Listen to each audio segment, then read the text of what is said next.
তার কারণ হাইকোর্টে আইপ্যাকের অফিসে এবং আইপ্যাকের কর্ণধারের বাড়িতে ইডির কানা এবং সেখানে মুখ্যমন্ত্রী মমতা বন্দ্যোপাধ্যায়ের পৌঁছে যাওয়া, এই নিয়ে ছিল মামলা কি ছিল? মামলা ছিল দুটো। মামলা ছিল কি? তৃণমূলের মামলা ছিল কার? ইডির মামলা ছিল। সেই মামলার শুনানিতে আজ কি হলো?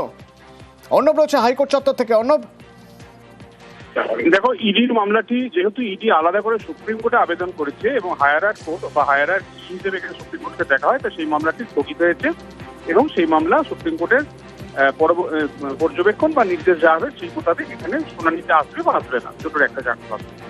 অন্যদিকে তৃণমূল কংগ্রেসের যে মামলাটি ছিল সেই মামলাটি আজ নিষ্পত্তি, অর্থাৎ আদালত তার নির্দেশনামায় কিছু শব্দ লিখে সেই মামলাটি নিষ্পত্তি করলো এবং এক্ষেত্রে তৃণমূল কংগ্রেসের সিনিয়র অ্যাডভোকেট মেনকা গুরুস্বামী তিনি বলেন যে ইডি যে সওয়াল করছে, ইডির আইনজীবী হিসেবে যে বয়ান আদালতের সামনে আনা হচ্ছে, অর্থাৎ ইডি কোনো কিছু দুই অভিযান স্থল থেকে কিছু বাজেয়াপ্ত করেনি, অর্থাৎ ইডি কিছু বাজেয়াপ্ত করেনি, এটা নির্দেশনামায় রেকর্ড করুক কলকাতা হাইকোর্ট একক বেঞ্চ, তার ভিত্তিতে তৃণমূল কংগ্রেস এই মামলা প্রয়োজনে নিষ্পত্তি করবে বা প্রত্যাহার করে নেবে। এক্ষেত্রে তৃণমূল কংগ্রেসের এই যে শর্ত ছিল সেই শর্তেই কার্যত ইডি তারা জানিয়েছে যে 8 তারিখ প্রতীক জৈনের অফিস এবং প্রতীক জৈনের বাড়ি দু জায়গায় তল্লাশি শেষে তাদের কাছে আসা কিছু কাগজপত্র বা নথি, সেগুলি কোনো কিছুই তারা বাজেয়াপ্ত করেনি। এই বয়ান আদালত নির্দেশনামায় রেকর্ড করার পরই মামলাটি নিষ্পত্তি হয়েছে। আচ্ছা, অর্থাৎ এক কথায় কয়লা পাচারের মামলায় আইপ্যাকের অফিসে গেল ইডি অভিযান চালাতে, প্রায় ঘন্টা 5-6 তারা ছিল, তারা কোনো কিছুই কয়লা পাচার সংক্রান্ত বাজেয়াপ্ত করেনি। অর্থাৎ তৃণমূল কংগ্রেস যে দাবিটা করছিল যে 6 বছর ধরে আইপ্যাক তাদের সংগঠনের বিভিন্ন বিষয়ে দেখভাল করে এবং তাদের ভোটের আগে একাধিক বিষয়, সম্ভাব্য ভোটার তালিকা সব বিভিন্ন বিষয় নথি সেখানে রয়েছে, সেই নথিগুলি ইডি অফিসাররা সেগুলি বাজেয়াপ্ত করার চেষ্টায় ছিল।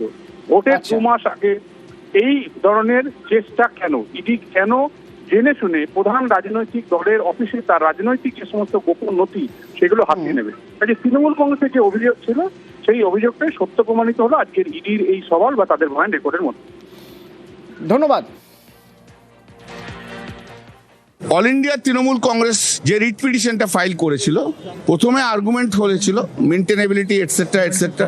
আইপ্যাকের হয়ে অ্যাপিয়ার করেছে, সে অ্যাপিয়ার করে দুটো পাঞ্চনামা দেখিয়েছে কোর্টকে, কোনো কিছু সিজ হয়নি আর কোনো কিছু পাওয়া যায়নি, যেটা একটা খুব একটা সন্দেহজনক। ইডির যে council additional solicitor general during course of his submission এটাও বলেছে কোনো সিজ করা হয়নি কোনো কিছু, তাই জন্য জজ সাহেব রিট পিটিশন ডিসপোজ অফ করে দিলেন অন দেয়ার টার্মস যে কোনো কিছু সিজ হয়নি বলে। সেকেন্ড রিট পিটিশনটা হচ্ছে ইডি যেটা ফাইল করেছিল, যেটাতে আমি অ্যাপিয়ার করেছিলাম মমতা ব্যানার্জির হয়ে, Mamata Banerjee as chairperson of all India Trinamool Congress, সেই মামলাটা ইডি টাইম চেয়েছিল, ওরা সুপ্রিম কোর্টে ম্যাটার পেন্ডিং আছে, অ্যাডজন করে দাও। জজ সাহেব ওদের সাবমিশনটা রেকর্ড করেছে, সেই জন্য মামলা অ্যাডজন করা হলো। সুপ্রিম কোর্টের মামলা হওয়ার পর সেই মামলা লিবার্টি দেওয়া রইল মেনশন করার। আর এবার আগামীকালে নজর আমাদের, কারণ আগামীকাল সুপ্রিম কোর্টে আইপ্যাক মামলার শুনানি। কোন জায়গায় দাঁড়িয়ে রয়েছে জানবো একটু। আমার সঙ্গে মৈত্রেয়ী রয়েছে নয়াদিল্লি থেকে। মৈত্রেয়ী, অথবা দেখো, এনফোর্সমেন্ট ডিরেক্টরেটের তরফ থেকে সর্বোচ্চ আদালতে তারা দ্বারস্থ হয়েছিলেন, তারা একটি রিট পিটিশন এনফোর্সমেন্ট ডিরেক্টরেটের তরফ থেকে ফাইল করেছিল। সেই রিট পিটিশনের শুনানি আগামীকাল হতে চলেছে। সেটি তালিকাভুক্ত হয়েছে বিচারপতি প্রশান্ত কুমার মিশ্রা এবং বিচারপতি বিপুল এন পাঞ্চলির বেঞ্চে, এবং সেখানেই এই মামলার শুনানি আগামীকাল হওয়ার কথা। এবার দেখার যে এনফোর্সমেন্ট ডিরেক্টরেটের তরফ থেকে যে অভিযোগগুলো তোলা হয়েছিল তাদের রিট পিটিশনে, সেই বিষয়ে তারা কি বক্তব্য আনে এবং সেই বিষয়ে সর্বোচ্চ আদালতেরই বা কি বয়ান থাকে। ধন্যবাদ।